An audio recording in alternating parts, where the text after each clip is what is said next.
Bem-vindo de volta ao programa. Hoje estamos recebendo Martin Armstrong, economista, fundador da Armstrong Economics e um dos grandes previsores financeiros. Muito obrigado por dedicar seu tempo. Bem, obrigado, Trace. Achei que um bom ponto de partida seria, em termos de prever para onde a economia global está indo, quais você vê como as principais variáveis por trás da crise econômica atual no Ocidente?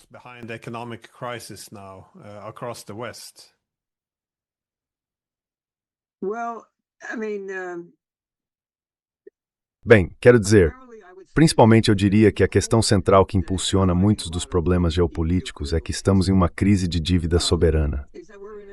Os governos vêm tomando empréstimos desde a Segunda Guerra Mundial sem qualquer intenção de quitar nada.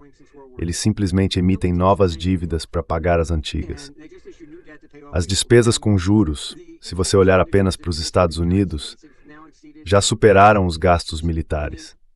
Quero dizer, uma criança de 3 anos, com uma calculadora de bolso, conseguiria perceber que, eventualmente, os pagamentos de juros consomem tudo. E com os gastos sociais, é aí que começam os distúrbios civis e coisas desse tipo. A Europa está particularmente em apuros. Lá é ainda pior, principalmente porque eles nunca consolidaram a dívida.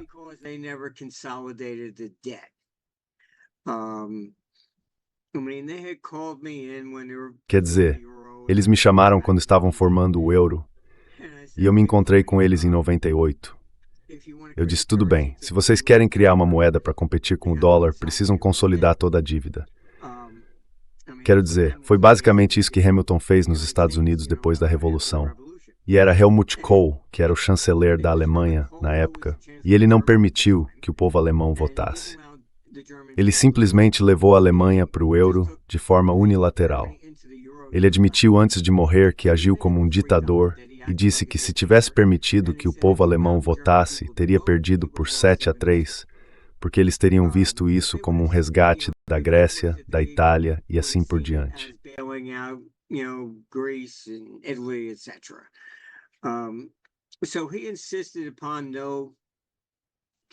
Então ele insistiu em não consolidar a dívida.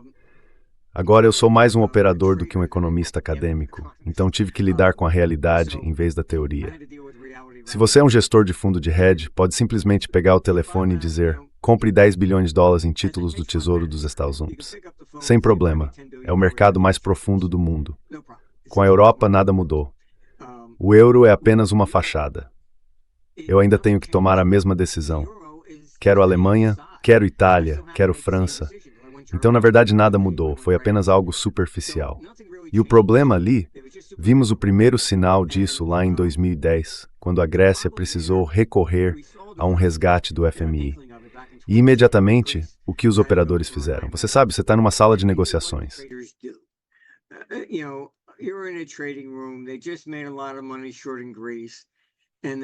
Eles acabaram de ganhar muito dinheiro apostando contra a Grécia. E quem vem depois? Ah, você sabe. A Espanha, certo. É assim que o capital realmente se move. E nos Estados Unidos, todas as reservas bancárias são federais. Se, por exemplo, a Califórnia desse calote, os traders diriam, quem é o próximo? Illinois. E você os veria atacando outros estados. É a mesma coisa. Sugiro que você procure online e leia as memórias de Herbert Hoover de 1931. Ele descreve exatamente isso. Naquela época, cada país dava calote, e então isso se espalhava para o próximo. Ele disse que o capital agia como um canhão no convés de um navio em meio a um furacão, disparando em todas as direções.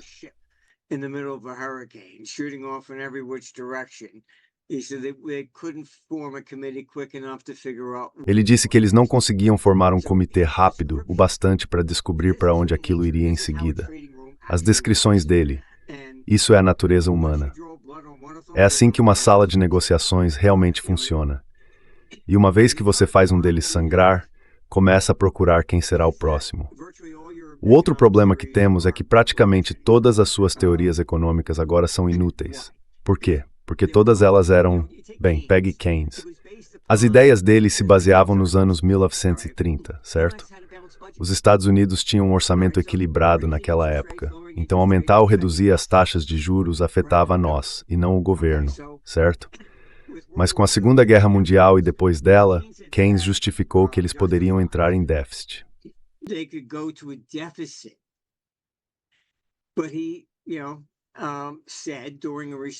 Mas ele, você sabe, disse que durante uma recessão ou depressão, deve-se aumentar a demanda e o fluxo de dinheiro. E os governos basicamente interpretaram isso como, veja, ele disse que podemos ter déficit. E então fizeram isso, não importava se o país estava em expansão ou não.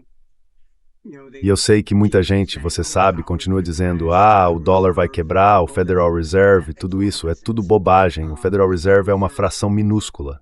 O que também mudou é que a grande maioria da oferta de dinheiro é, na verdade, dívida. Você sabe, lá nos anos 60, se você comprasse um título do governo, tipo E-Bond, no verso até dizia, não serve como garantia. Se você fosse a um banco e dissesse, olha, eu tenho um E-Bond de $100, você me empresta 50 sobre ele.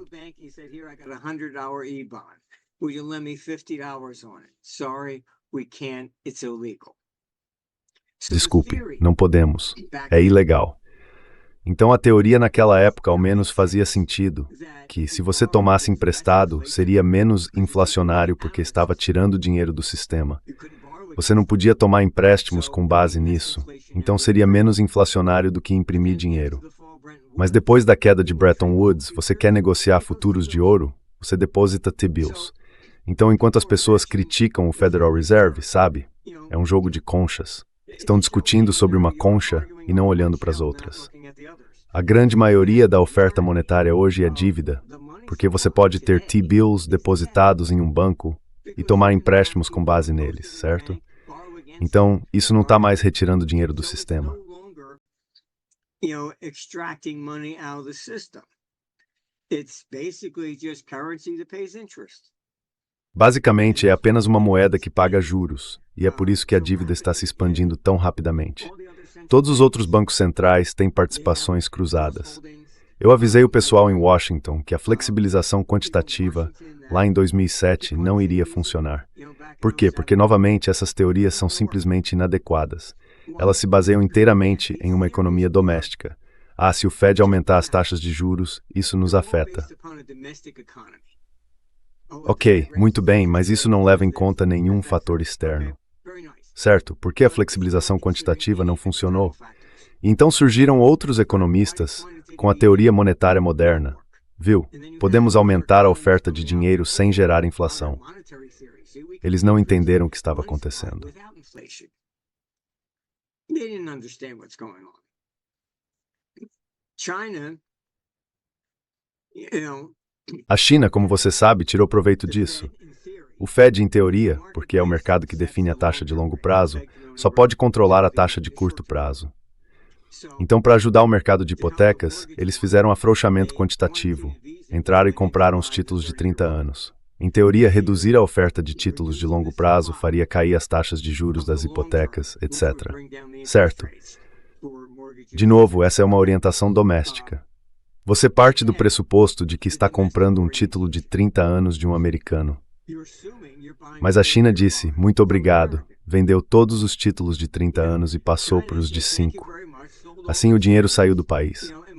E então aparecem outras pessoas dizendo, MMT, tá vendo? Podemos fazer o que quisermos, porque na época não foi inflacionário.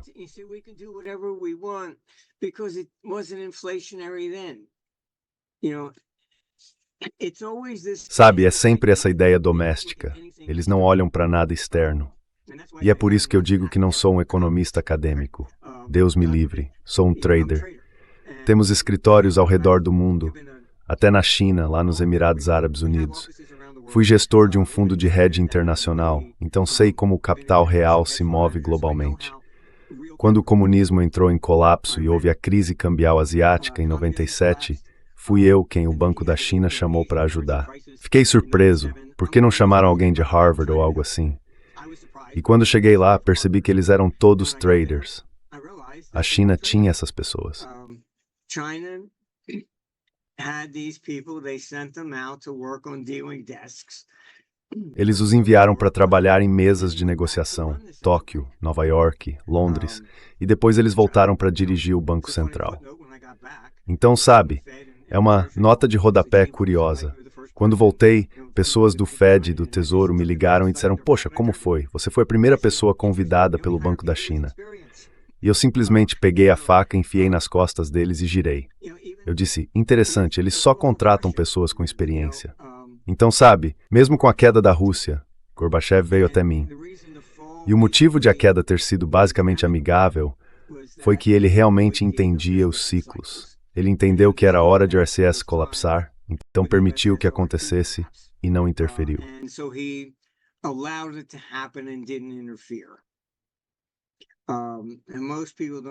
E a maioria das pessoas não percebe isso, mas Gorbachev também ressuscitou Kondratyev e pediu desculpas por sua execução por Stalin. Ele entendeu que tudo tem seu tempo e lugar, nenhum império durou para sempre. Os Estados Unidos também não vão durar. Quero dizer, se isso fosse verdade, todos nós ainda estaríamos falando babilônico, sabe? Todo império já se ergueu e todo império já caiu. E especialmente no caso das repúblicas, elas tendem a ser as piores, porque se tornam muito fechadas e são muito propensas à corrupção. Vou te dar um exemplo. Conversei com RFK Jr. e sua equipe inicialmente disse que ele iria concorrer e entrar na chapa democrata. Eu disse: "Olha, todas as minhas fontes dizem que eles não vão permitir que ninguém para democrata desafie o Biden."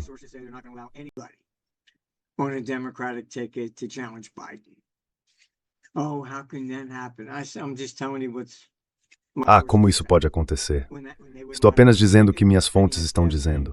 Quando não deixaram ele entrar na chapa, a equipe dele começou a dizer: "Você pode vencer como independente."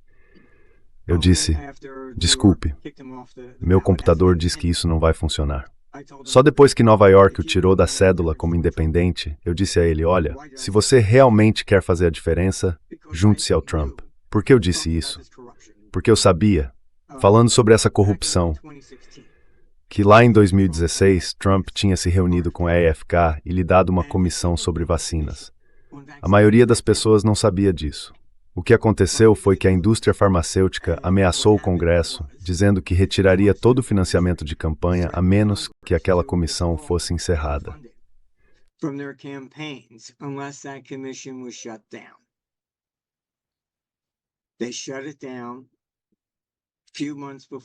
Eles encerraram tudo alguns meses antes de a vacina contra a Covid sair. Então eu sabia que havia uma conexão e eu disse: "Junte-se ao Trump se você realmente quiser fazer a diferença." Foi assim que isso aconteceu. É disso que estou falando sobre as repúblicas. Elas são muito propensas a suborno, corrupção, o que você quiser. Não apenas os Estados Unidos, é algo sistêmico em todo lugar. Quando Trump foi eleito, dava para ver os artigos de opinião no Financial Times de Londres. Os líderes europeus surtaram. De repente disseram: "Meu Deus, podemos ser derrubados." Foi a primeira vez que um político de carreira não conseguiu, e isso assustou muita gente. Então é disso que estou falando sobre as repúblicas.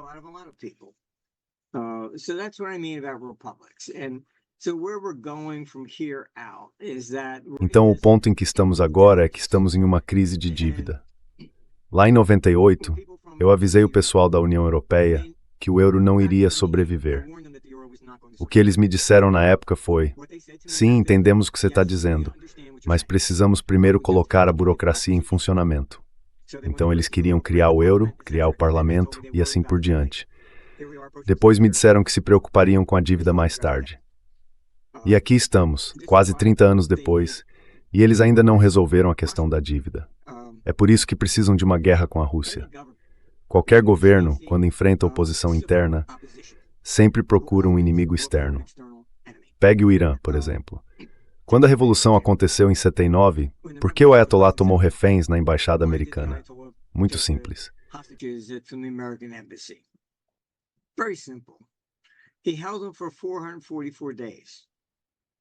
Ele os manteve por 444 dias.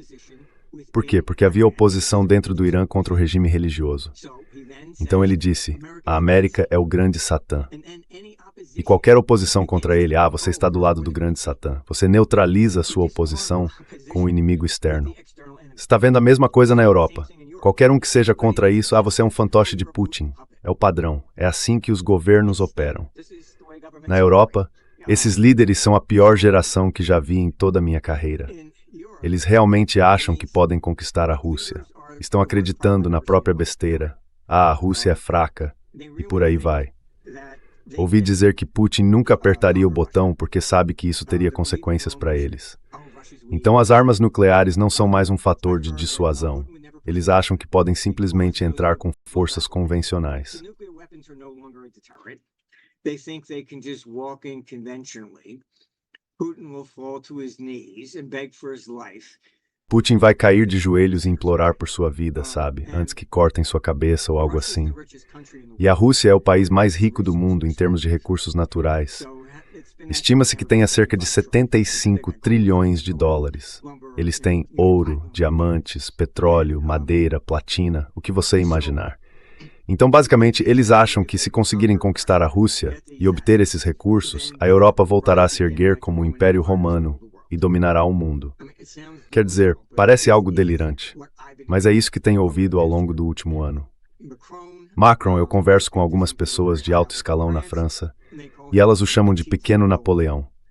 Havia 3 generais que se opunham a ele e queriam que o parlamento tomasse qualquer decisão sobre leis, não o Macron, cuja taxa de aprovação agora é de 11%. Approval rating is now 11%. He refuses to leave office. Ele se recusa a deixar o cargo. Ele retirou o posto daqueles 3 generais porque eles se opuseram a ele.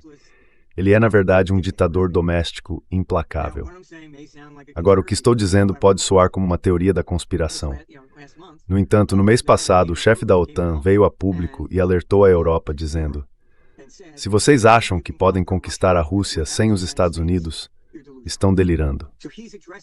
Então ele está respondendo ao que tem ouvido no último ano. Está havendo muito anti-americanismo na Europa, principalmente porque, mais uma vez, eles precisam de um inimigo externo. Carney fez isso no Canadá. Se você não votar em mim, o Trump vai anexar o Canadá. Quero dizer, um absurdo. Mas ele usou o Trump para vencer.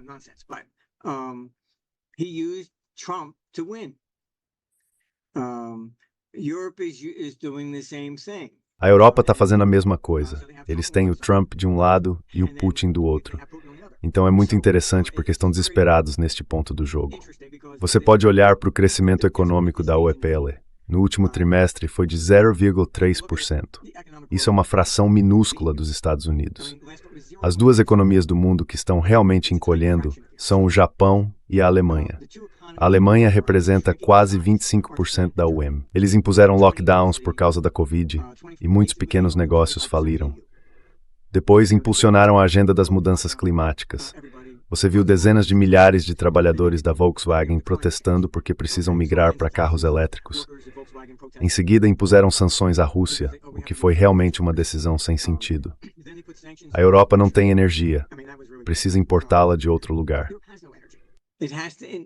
Imported from someplace else. And the prices are just, going up astronomically. E os preços estão, você sabe, subindo de forma astronômica. Isso fez com que mais empresas fechassem.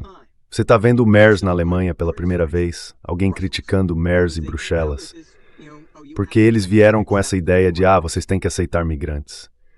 O problema é que eles não são qualificados, não falam o idioma. Quero dizer, como eu poderia contratar alguém aqui se a pessoa nem consegue falar inglês para atender o telefone? Quero dizer, historicamente, se eu quisesse me mudar para a Suíça, para Zurique, eu teria que aprender alemão. Se fosse para Genebra, teria que falar francês. Se você não fala o idioma local, não consegue um emprego. E é por isso que quando eu estava em reuniões com a Europa, eu os alertei. Eu disse, vocês não entendem o que tornou a América grandiosa. I said, you don't understand what made America, great. I said it was discrimination.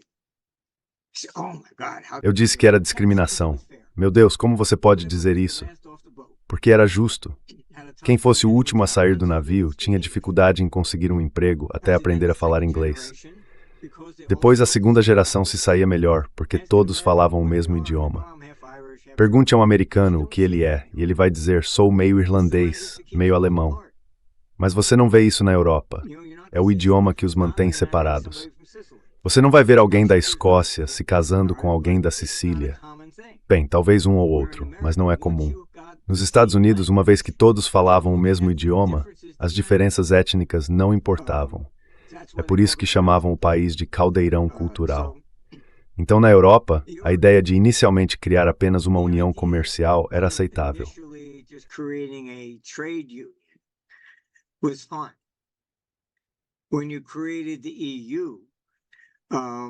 Quando criaram a União Europeia, toda vez que você tem um governo centralizado assim, eles ficam sedentos por poder.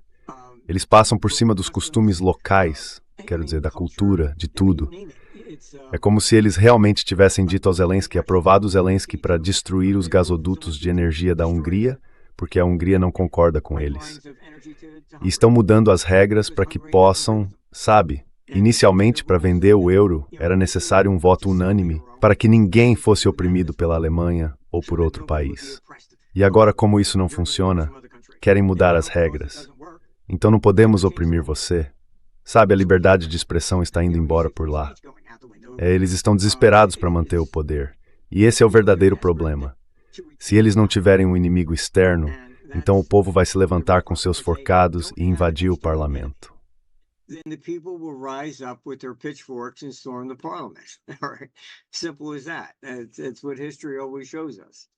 Simples assim. É o que a história sempre nos mostra. Então você tem que dizer, não sou eu, são eles. Quando Biden impôs sanções contra a Rússia e os preços da gasolina subiram, o que ele disse?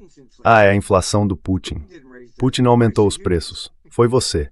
Depois ele começou a despejar todas as reservas estratégicas para tentar baixar o preço do petróleo e salvar a própria pele. É disso que estou falando sobre as repúblicas. É só que não há freios e contrapesos. Eles adoram dizer, vivemos em uma democracia. Não vivemos. Quero dizer, basta olhar para o Vietnã. Aos 18 anos você já era velho o suficiente para ser convocado, receber uma arma e ser mandado para matar pessoas. Você não podia nem beber até os 21, e certamente não podia votar até os 21. Mas aos 18 já era velho o suficiente para morrer. E isso é democracia? Você não tem direito de votar?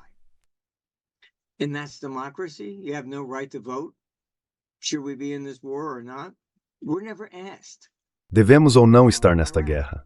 Nunca nos perguntam. Iraque.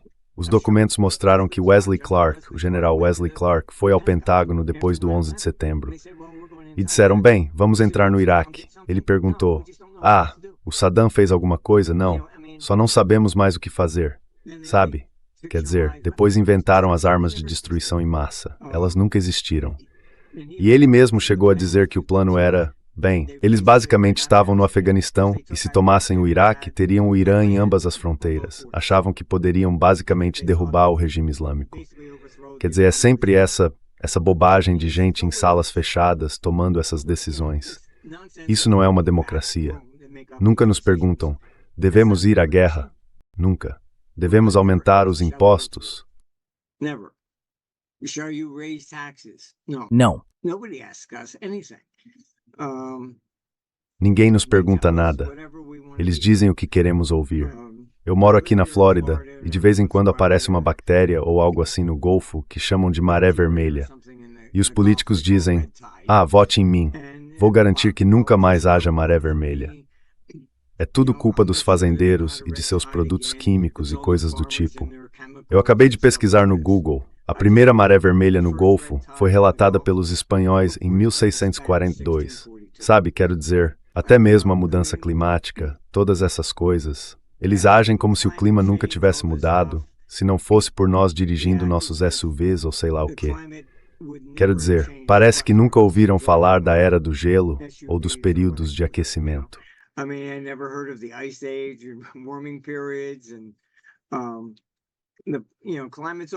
E veja, o clima sempre esteve mudando. Você pode até ler Cícero falando sobre poluição naquela época e inflamabilidade saindo da cidade para respirar um ar mais puro. Quero dizer, essas coisas acontecem há muito tempo. Então acho que a crise da dívida é o que está impulsionando muitas coisas. E isso vai levá-los a olhar mais para a guerra externamente, como uma desculpa. uma distração de seus próprios fracassos, porque eles simplesmente não querem enfrentar os problemas.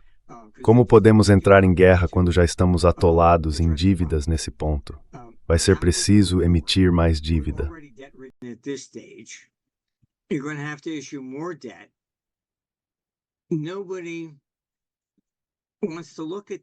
Ninguém quer olhar para isso a longo prazo. Quero dizer, eu me encontrei com pessoas décadas atrás e avisei, olha, isso não vai funcionar. E a resposta, sinceramente, foi, ok, mas eu não vou estar aqui em 30 anos. Eles não dão a mínima. Tudo o que importa para eles é vencer a próxima eleição daqui a 2 anos. Então não existe uma visão de longo prazo. Tipo, por que eu faria algo impopular hoje por algo que só vai dar resultado daqui a 20 anos? Se eu preciso ganhar uma eleição em 2, é isso que está quebrado. Acho que você vai ver uma grande mudança política nos próximos 8 anos e ela vai ser impulsionada pela economia, porque isso não é sustentável.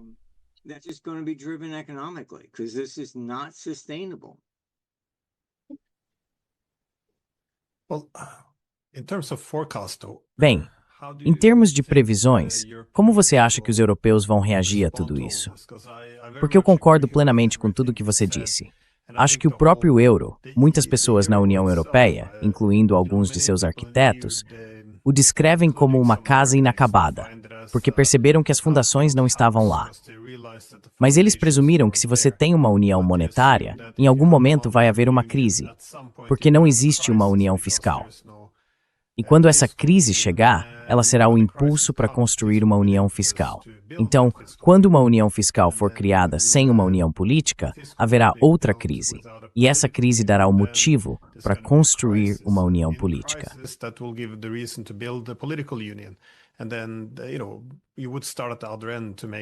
E então, sabe, você começaria pelo outro extremo, para transformar a UELA nesses Estados Unidos da Europa. Então, tudo isso deveria ter sido previsível, mas teve que ser celebrado como um grande projeto de paz. E como você disse, hoje em dia toda crítica pode ser facilmente descartada como isso é um argumento de Putin, ou algo igualmente sem sentido. Mas o que você acha que vai acontecer na Europa nos próximos anos, ou até nos próximos meses, em termos de estabilidade social? Você mencionou guerra, mas também populismo. Quando uma classe política perde legitimidade, as pessoas passam a buscar fora da classe tradicional. Teremos Trumps europeus por aqui? Ou quais seriam as soluções vindas de um establishment político que está se tornando cada vez mais rebelde? Bem, basicamente, acho que a história mostra que você vai acabar se fragmentando. History shows that you'll break up and go back to independent countries, etc. E voltar a ser países independentes, etc. Se você olhar para a União Soviética, Lenin estava, na verdade, copiando os Estados Unidos no sentido de que cada república deveria manter sua soberania. Ele até escreveu uma carta dizendo, não deixem Stalin me suceder. Houve até rumores de que Stalin pode ter envenenado Lenin também. Quando chegou ao poder, ele consolidou tudo, não permitiu repúblicas independentes. E foi basicamente isso que levou à dissolução da Iugoslávia. Ela se desfez ao longo de linhas étnicas. Quero dizer, os Balcãs foram ocupados e conquistados tantas vezes. Você tem o cristianismo ortodoxo, o catolicismo e o islamismo, porque o Império Otomano esteve lá.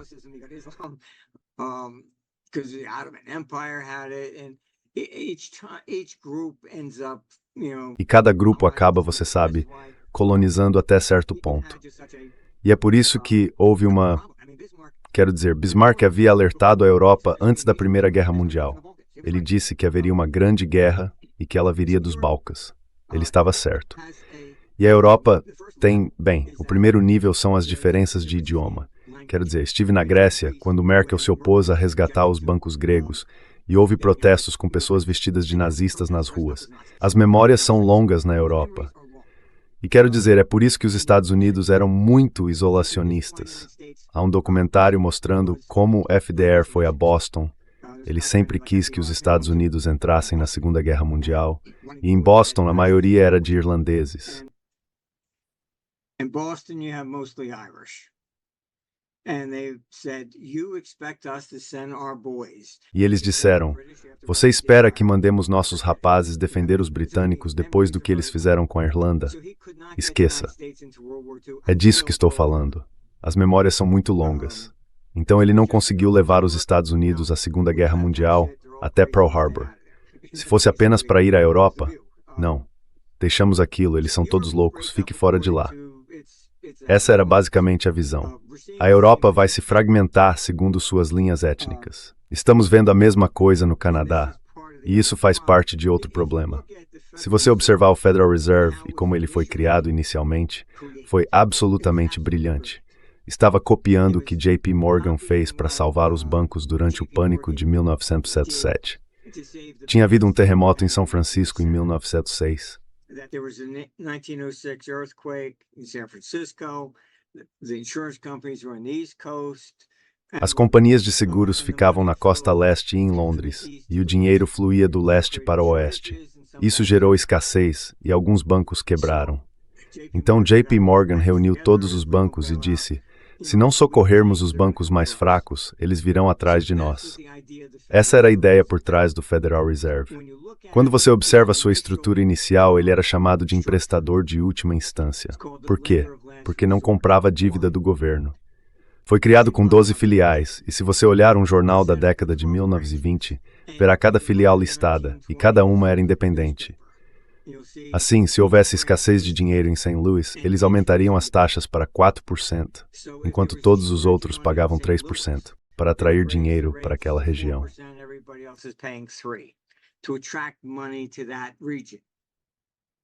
Certo. E foi mais um estímulo direto, no sentido de que se você fosse uma empresa, ia ao banco, precisava pegar um empréstimo, e os bancos não estavam emprestando naquele momento. Você podia emitir papéis corporativos de 90 dias, e o Fed os comprava para que você não precisasse demitir seus funcionários. Certo. É daí que vem o título de emprestador de última instância. Certo. Então o que aconteceu? Esse é o problema com os governos. Em 1914, o Fed é criado e começa a Primeira Guerra Mundial.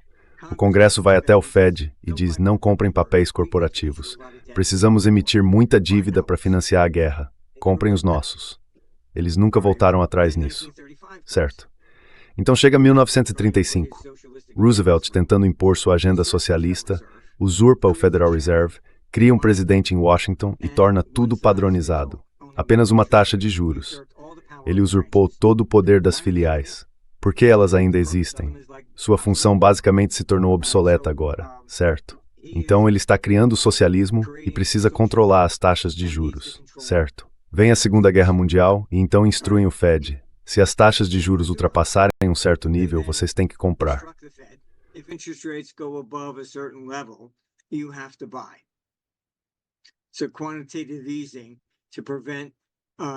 Então a flexibilização quantitativa foi usada para evitar que as taxas de juros subissem demais, para que pudessem financiar a guerra. Depois chega 1951, a Guerra da Coreia. Truman vai ao Fed e quer que eles façam a mesma coisa de novo. O Fed é tecnicamente independente, e dessa vez eles se recusaram. Disseram: "Não vamos fazer isso novamente." Foi a primeira vez que o Fed mostrou alguma firmeza. Certo, e eles se recusaram a fazê-lo. É basicamente aí que o Fed se posiciona hoje. Mas ele foi originalmente criado para lidar com fluxos regionais de capital. É por isso que o Canadá vai se fragmentar, porque novamente a costa oeste, Alberta, é toda voltada para commodities. Alberta é quase como o Texas. Eles têm gado, petróleo, sabe? A costa leste é mais como Nova York, toda voltada para finanças, etc. A maioria dos grandes bancos está lá. Most of your big banks are all there. So, when real estate was Então, quando o mercado imobiliário estava especulativo e uma grande bolha acontecia em Toronto, os contadores dos bancos começaram a aumentar as taxas de juros para combater aquela inflação. Enquanto isso, eles estavam levando fazendeiros e mineradores à falência em Alberta. Esse é o problema regional. Pode até ser um só país, soa bem, mas a mesma coisa acontece na Europa. Nem todas as economias são iguais. A Alemanha é mais industrial em comparação com a Itália ou a Espanha. Tempos diferentes, ciclos diferentes. Nos Estados Unidos, sempre chamamos isso de arbitragem Texas-Nova York. Quando os preços do petróleo subiam drasticamente, Nova York reclamava da inflação e dos problemas por lá. Quando o ciclo das commodities caía, Nova York comemorava, dizendo: estamos ganhando muito dinheiro. Então sempre chamávamos isso de arbitragem Nova York-Texas, porque eles estados opostos de uma gangorra.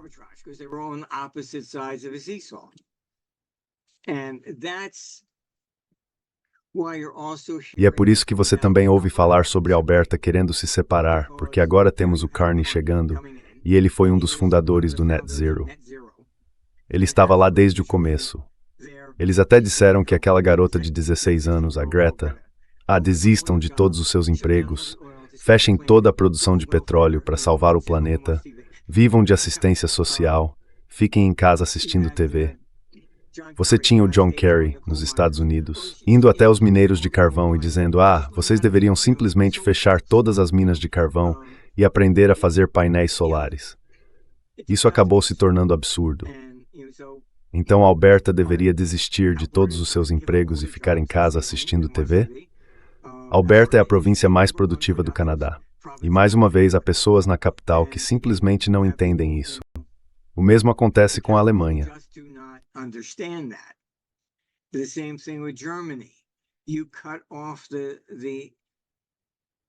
Você corta a energia barata e a indústria da Alemanha entra em declínio. Isso representa 25% do seu PIB. Você pode reclamar e criticar o Trump o quanto quiser, mas o crescimento econômico da Europa é menos de 1/3 do dos Estados Unidos.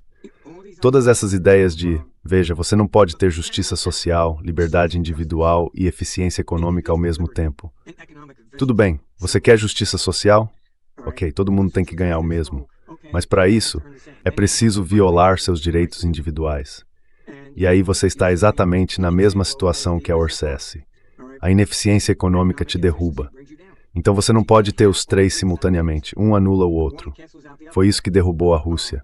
E em teoria, como eu disse, eles são o país mais rico do mundo do ponto de vista dos recursos naturais.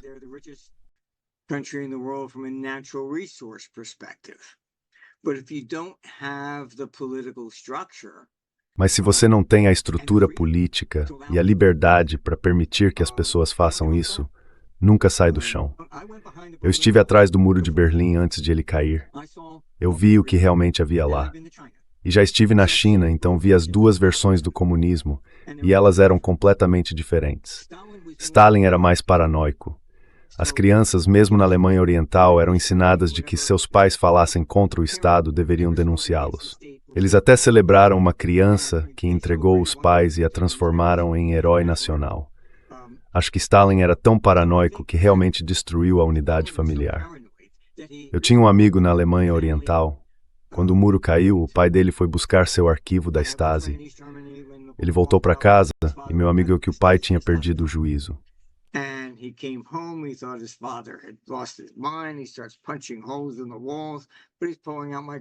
Ele começa a socar as paredes e a arrancar microfones. Disse que depois de ler seu arquivo, percebeu que todos que ele achava que eram amigos estavam delatando. Afirmou que nunca mais falaria com ninguém além da família. Isso era o stalinismo. Certo, a China não era assim. A China tinha mais o que se poderia chamar de síndrome do papoila alta. Eles não se importavam muito com o que você dizia para sua esposa, mas se você saísse pela porta da frente e começasse a gritar que a papoila é mais alta que as outras, ela teria a cabeça cortada. Acho que essa diferença é o motivo pelo qual a China cresceu tão rapidamente em comparação com a Rússia. Eles não destruíram a unidade familiar, enquanto a Rússia, na minha opinião, destruiu. Ambos eram comunistas, tudo bem, mas versões diferentes. E essa é apenas a minha observação, por ter visto ambos de perto, por assim dizer.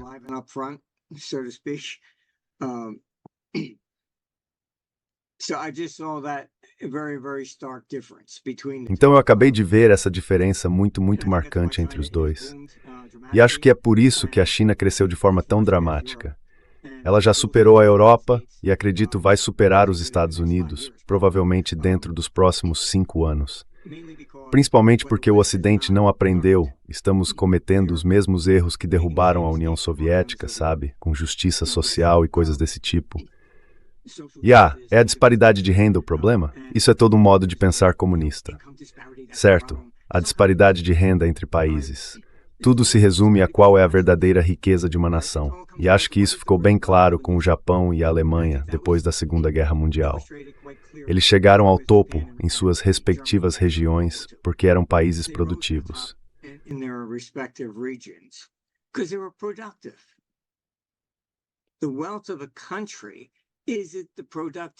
A riqueza de um país não é apenas a produtividade do seu povo.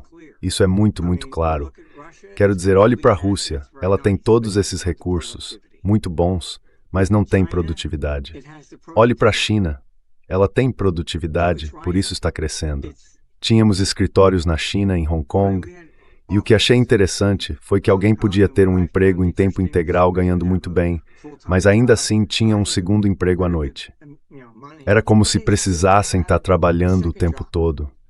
Foi interessante observar, eu perguntava, você não ganha dinheiro suficiente? E eles respondiam, não, não tem nada a ver com isso. Eles simplesmente não queriam ficar em casa assistindo TV, preferiam estar fazendo algo. Então, foi muito interessante nesse sentido.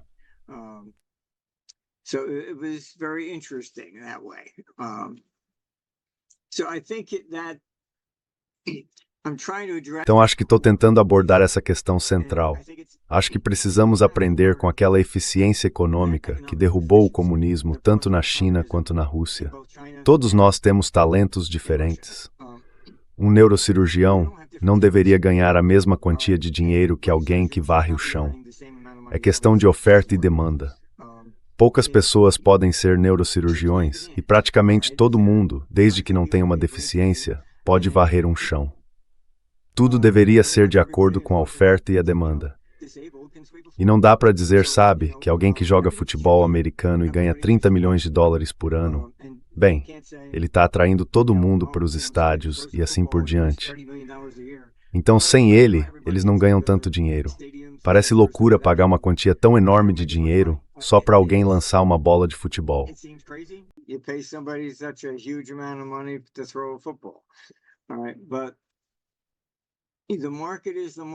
Certo, mas o mercado é o mercado, e eu acho que o livre mercado vai decidir o que quer que algo venha a ser, não importa o quê. Então, provavelmente, estamos caminhando para uma divisão e uma redefinição do governo.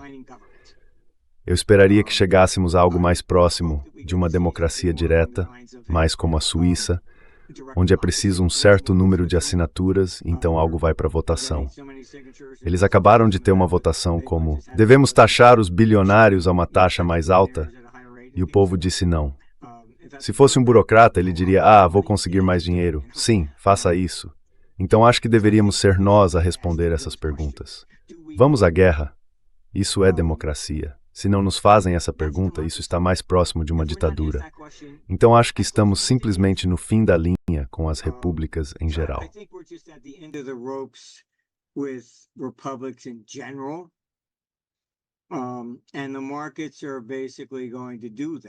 E os mercados basicamente vão fazer isso.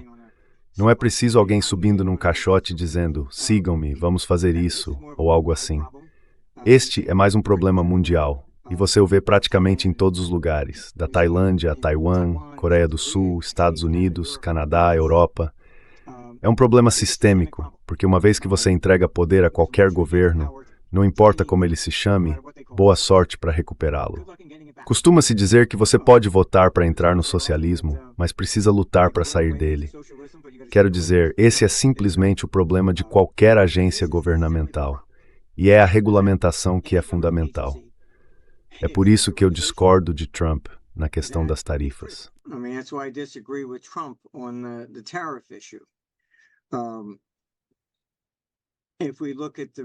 Se olharmos para os fatos reais, a cidade de Detroit foi onde a indústria automobilística começou. Nenhuma empresa de automóveis permaneceu. Por quê? Porque os políticos ficaram gananciosos. Vamos ganhar dinheiro como se não houvesse amanhã. Eles continuaram aumentando os impostos e as regulamentações, e todas as empresas foram embora. A cidade de Detroit deu calote em sua dívida em 1937. Certo, não estamos falando dos anos 60, 70 ou 80, 1937. Então o Trump quer culpar a China, ou seja lá o que for. Parece bonito. Eu basicamente reestruturei empresas multinacionais. Foi assim que conheci Margaret Thatcher. Ela provavelmente foi uma das líderes mundiais mais inteligentes que já conheci. Ela soube que havia um cara enviando empresas para o Reino Unido e eu por acaso conheci o assessor pessoal dela, Sir Alan Walters. Ele disse, sim, é o Marty. E ela respondeu, tem um cara fazendo isso? Sim. Então ela quis me conhecer e eu expliquei tudo para ela e ela entendeu muito rápido. Eu disse que se as empresas precisassem apenas do melhor acordo fiscal, como as companhias aéreas, eu as colocaria na Irlanda. Se precisassem de mão de obra qualificada, eu basicamente as colocaria na Grã-Bretanha, não na Alemanha. Por quê?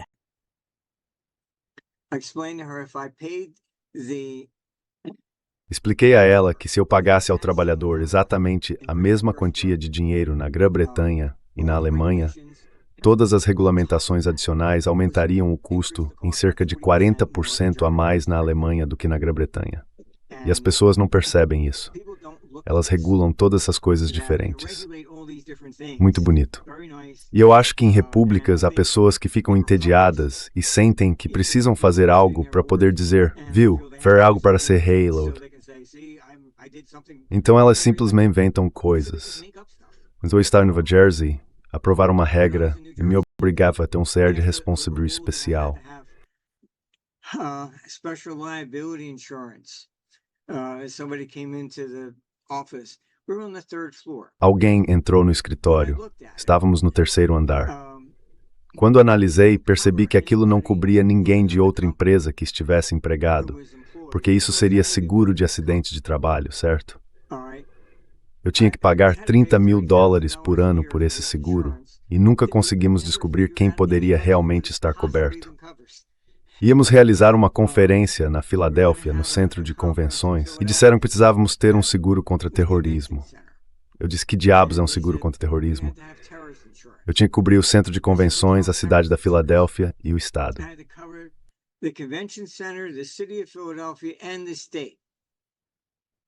Certo.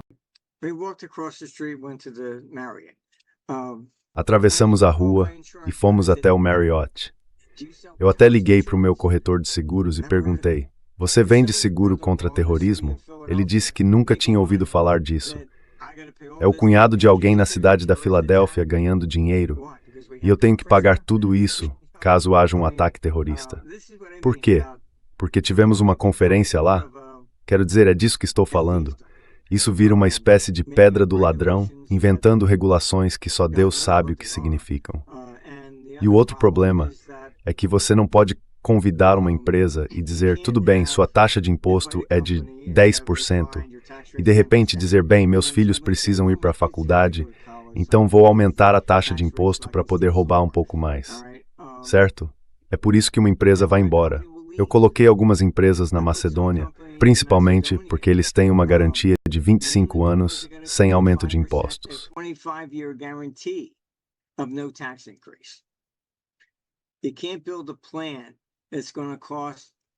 Você não pode criar um plano que vá custar, digamos, $500 milhões para ser construído. Você tem um plano de negócios e a alíquota de imposto é, digamos, 20% ou algo assim. Aí, de repente, dizem, bem, precisamos de mais dinheiro, então vamos aumentar para 30% ou 40%. De uma hora para outra, você passa de uma posição lucrativa para uma negativa. Veja a Califórnia. Lá está o Gavin Newsom. Precisamos de dinheiro, então vamos colocar um imposto sobre a riqueza de 5% para bilionários. Mas será só uma vez. Uma vez que fazem isso, sempre voltam pedindo mais. O que eles não entendem é que a maioria desses bilionários é bilionária basicamente por causa do valor de suas ações, certo? Não é dinheiro no banco. A maioria deles abriu o capital e manteve apenas o suficiente para continuar no controle. Agora você vai ter que vender 5% dessas ações para levantar o dinheiro e pagar o imposto.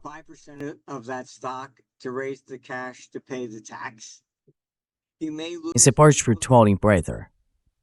So that's why all of a sudden you saw.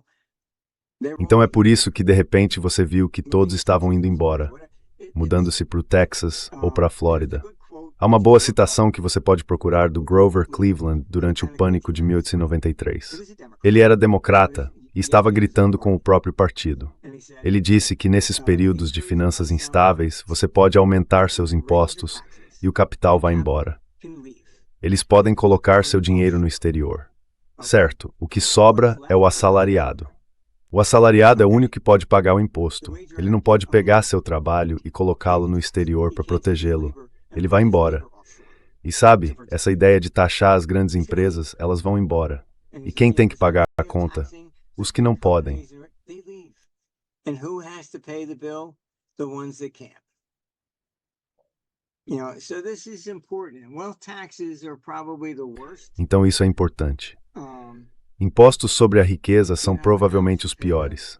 Você tem uma casa, pagou $100.000 por ela, e dizem, agora ela vale 200. Você tem que pagar imposto sobre o valor dobrado. Mas você não tem o dinheiro.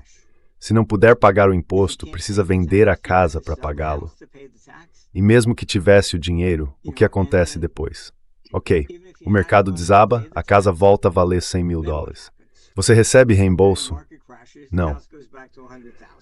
Certo, se o valor subir de novo e ultrapassar os 200 mil, você tem que pagar imposto outra vez. É por isso que o imposto sobre a riqueza é provavelmente o pior de todos, porque você continua pagando todos os outros impostos de qualquer forma.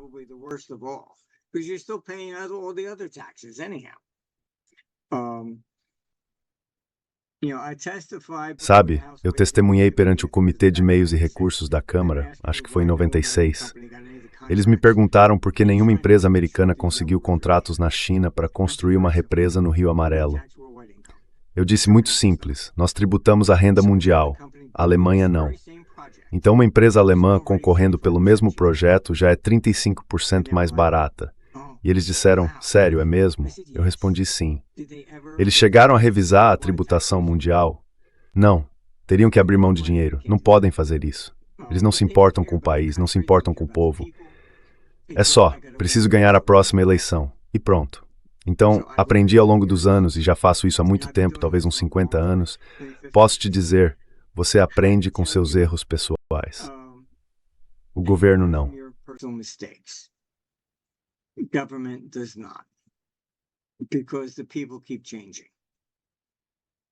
Porque as pessoas continuam mudando. Então, todo mundo que estava lá, sabe, quase 30 anos atrás, quando fui chamado por causa do euro, já se foi. Certo, aí vem o próximo grupo e você tem que treiná-los todos de novo. Eu me sinto como naquele filme com o Bill Murray, Feitiço do Tempo. É a mesma coisa repetidamente. Vamos fazer isso de novo? É muito frustrante. É por isso que o ouro está subindo. Há entusiastas do ouro que nem entendem o motivo. Todos os bancos centrais estão comprando ouro. Eles não são investidores.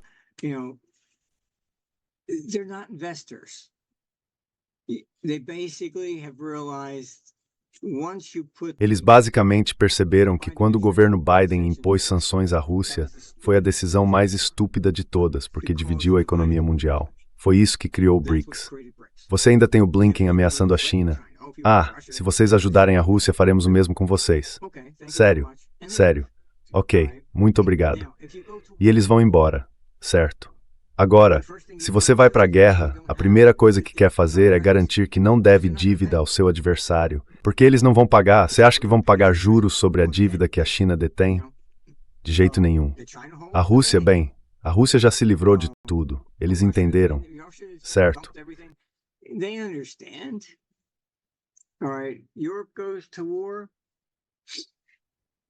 A Europa entra em guerra. Os políticos não entendem isso. O que você vai fazer com a dívida? Todo mundo vai vendê-la. Certo, basicamente é isso. Os Estados Unidos estavam praticamente falidos em 1896. JP Morgan organizou um empréstimo em ouro para trazer o tesouro de volta a 100 milhões. Foram a Primeira e a Segunda Guerras Mundiais que transformaram os Estados Unidos na capital financeira. Antes, essa posição era da Grã-Bretanha. Você pode procurar no eBay. A China costumava emitir seus títulos antes da Primeira Guerra Mundial em libras esterlinas. Agora, os mercados emergentes emitem dívida em dólares porque precisam vendê-la. Eles vão a Nova York para vendê-la, assim como todos costumavam ir a Londres para fazer o mesmo.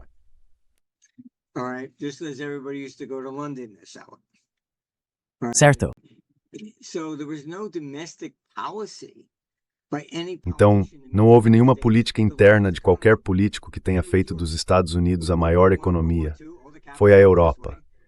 Com a Primeira e a Segunda Guerra Mundial, todo o capital se deslocou para cá.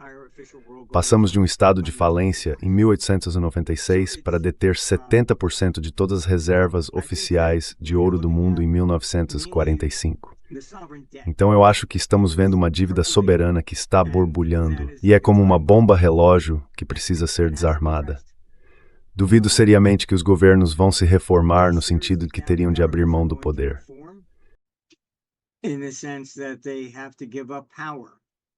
Eles não fazem isso.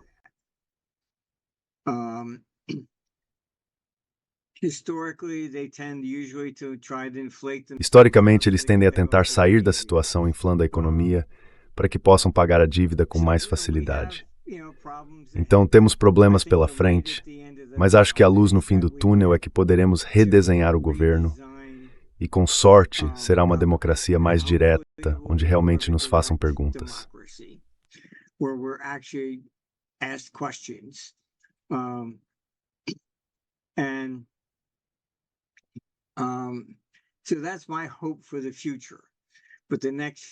Então essa é a minha esperança para o futuro. Mas os próximos anos, as consequências dessa má gestão fiscal que tivemos serão sérias. É por isso que o ouro está em alta, porque é neutro. Os bancos centrais não se importam se o ouro sobe ou desce de valor. É neutro.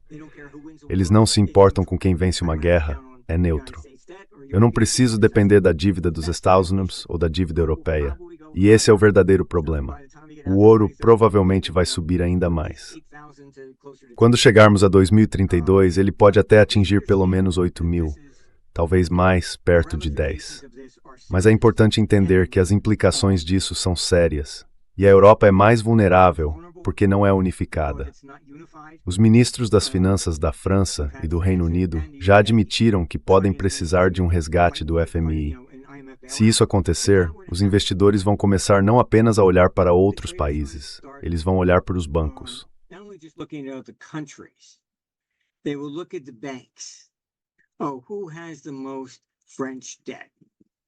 Ah, quem tem mais dívida francesa?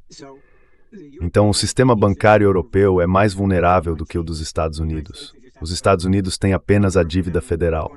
Na Europa, eles têm uma cornucópia de dívidas de vários países diferentes. Então, os traders vão observar quem tem mais exposição a quem tiverem apuros. Sabe, temos tempos interessantes pela frente. Não é o fim do mundo. Vamos sobreviver. Passamos por essas coisas talvez uma vez a cada 300 anos. Depois da Revolução Americana ou da Revolução Francesa, você se senta e redesenha o governo. Este será o nosso momento. Vamos redesenhá-lo. E eu destaco essas coisas na esperança de que aprendamos o passado e não cometamos os mesmos erros estúpidos.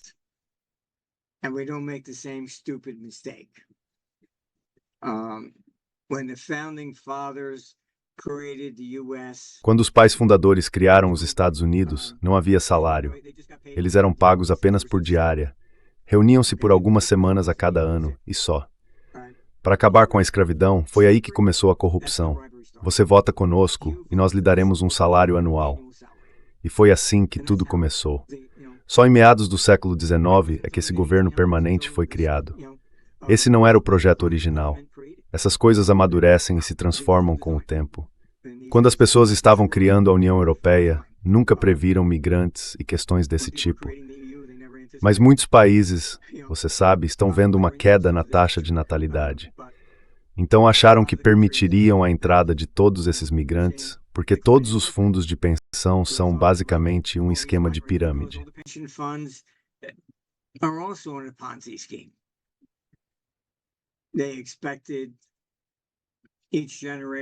Eles esperavam que cada geração fosse maior do que a anterior e que esses trabalhadores pagassem os impostos para financiar a aposentadoria da geração anterior. Mas se esse número está diminuindo, então temos um problema. Por isso eles queriam aumentar a população. Falei com a Romênia. Bruxelas estava dizendo a eles para aceitarem 100 mil pessoas. O que vocês vão fazer com elas? Elas não falam o idioma, não têm qualificação. Apenas 100 mil é isso. Elas não contribuem para a economia nem para a produtividade. Pelo contrário, a reduzem. É como contratar uma empregada para limpar sua casa. Ela não aumenta sua renda. Ela representa um custo. Então acho que é basicamente aí que estamos. Sou otimista a longo prazo. Se entendermos que precisamos lidar com esses problemas e se compreendermos o que eles são, então acho que podemos sair do outro lado e ver a luz no fim do túnel.